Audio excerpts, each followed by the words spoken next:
రాజకీయాల్లో ఉన్న వాళ్లకు వివాదాలు రెండు వైపులా పదునున్న కత్తి లాంటివి. ఒక్కోసారి అవే పాపులర్ చేస్తాయి, ఇంకోసారి అవే ఎత్తి అగాధంలో పడేస్తాయి. హిందూపురం మాజీ ఎంపీ గోరంట్ల మాధవ్ విషయంలో ఈ రెండే జరిగాయి. ఒకప్పుడు పోలీస్ ఆఫీసర్గా కెరీర్ ప్రారంభించిన మాధవ్ 2019 ఎన్నికలకు ముందు వైసీపీలో చేరారు. పార్టీలోకి ఎంటర్ అవుతూనే ఎంపీ టికెట్ దక్కడం, హిందూపూర్ నుంచి భారీ మెజార్టీతో గెలవడం అన్ని చకచకా జరిగిపోయాయి. సిఐగా ఉన్నప్పుడు గబ్బర్ సింగ్ తరహాలో తనదైన శైలిలో డ్యూటీ చేశారు గోరంట్ల. అప్పట్లో ఏదో రకంగా నిత్యం వార్తల్లో ఉండేవారు గోరంట్ల మాధవ్.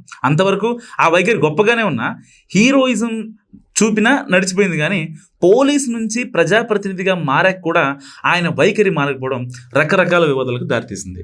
తమ ప్రాంత వాసులకు ఉద్యోగాలు ఇవ్వడం లేదంటూ కియా కార్ల ఫ్యాక్టరీలోనే కారు మీద ఓపెన్గా రాయడం, మాజీ ఎంపీ జేసీ కుటుంబంపై కయ్యానికి కాలుదోవడం, ముఖ్యమంత్రి చంద్రబాబు, మంత్రి లోకేష్, డిప్యూటీ సీఎం పవన్ కళ్యాణ్ ప్రతిపక్షంలో ఉన్నప్పుడు పదునైన విమర్శలతో మాటల దాడి చేయడం లాంటి రకరకాల వివాదాలు ఆయన చుట్టూ వైఫైలా తిరిగాయి.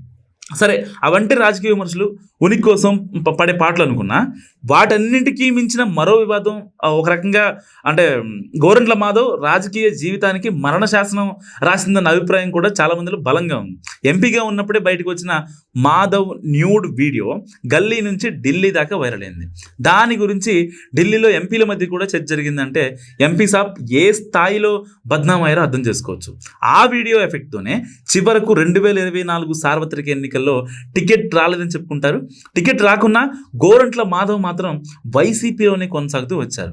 ఎన్నికల ముందు కాస్త అంటే ఇన్యాక్టివ్గా కనిపించిన తర్వాత యాక్టివ్ అయ్యారు గోరంట్ల మాధవ్.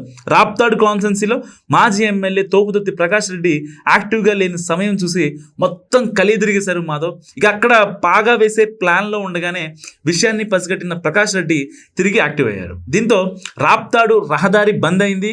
ఇదే సమయంలో వైసీపీ అధినేత జగన్ ఆయన సతీమణి భారతి మీద అనుచిత వ్యాఖ్యలు చేశారు చేబ్రోల్ కిరణ్. సో అందుకు సీరియస్ అయిన కూటమి ప్రభుత్వం కిరణ్ను అరెస్ట్ చేయించింది. ఆయన్ని కోర్టుకు తరలించే సమయంలో దాడికి ప్రయత్నించారు గోరంట్ల మాధవ్. ఆ టైంలో మాజీ ఎంపీతో పాటు ఆయన అనుచరుల మీద కూడా కేసులు నమోదయ్యాయి. పోలీసులు ఈ విషయాన్ని సీరియస్గా తీసుకొని మాధవ్ని అరెస్ట్ చేశారు. కొన్నాళ్ళు జైల్లో ఉండి బెయిల్పై బయటికి వచ్చారు ఆ మాజీ పోలీస్ ఆఫీసర్. ఆ తర్వాత జిల్లా బాధ్యతలు చూస్తున్న మిథున్ రెడ్డి అనంతపురం వచ్చినప్పుడు కలిశారు. పార్టీ సపోర్ట్గా ఉంటుందని మిథున్ రెడ్డి అయితే చెప్పారు. కానీ అప్పటి నుంచి మాధవ్ మాత్రం మునుపటిలా యాక్టివ్గా లేరు. జిల్లాలో పార్టీ పరంగా జరుగుతున్న ఏ కార్యక్రమంలోనూ చురుగ్గా పాల్గొనడం లేదన్నది వైసీపీ వర్గాల మాట. మాజీ ఎంపీ తలారి రంగయ్య ఆర్టీడీ కోసం పాదయాత్ర చేస్తుండగా ఆయన ఆహ్వానం మేరకు ఆ ఒక్క కార్యక్రమంలో పాల్గొన్నారు తప్ప మిగతా ఎక్కడా కూడా గోరంట్ల మాధవ్ కనిపించలేదు. ఇటీవలి పార్టీ పలు కార్యక్రమాలు చురుగ్గా సాగుతున్న మాజీ ఎంపీ మాత్రం పట్టనట్టుగా ఉండడం ఏంటో అర్థం కావడం లేదన్నది ఆయన క్యాడర్ మాట. సో దీంతో పరిస్థితుల దృష్ట్యా ఆయన తనకు తానుగా సైలెంట్ అయ్యారా, లేక పార్టీ పెద్దలే సైలెంట్గా ఉండమన్నారా, లేకపోతే ఆయనలో ఒక భయం పెరుగుతుందా, ఎక్కడ అరెస్ట్ అవుతాననే ఒక భయం పెరుగుతుందా? సో మీరేమనుకుంటున్నారో కామెంట్ రూపంలో చెప్పండి.